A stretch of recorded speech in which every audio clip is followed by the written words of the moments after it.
আমি মাত্র 15 মিনিটে পরীক্ষা দিয়ে ঢাকা বিশ্ববিদ্যালয়ে চান্স পাইছি।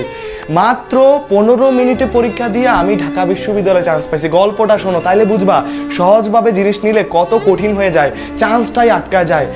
তো 2018 সালের কোনো একটা সময় আমি গেছিলাম ঢাকা বিশ্ববিদ্যালয়ের খ ইউনিটের পরীক্ষা দিতে। যথারীতি গেলাম 2 ঘন্টা আগে ইডেন মহিলা কলেজের সামনে।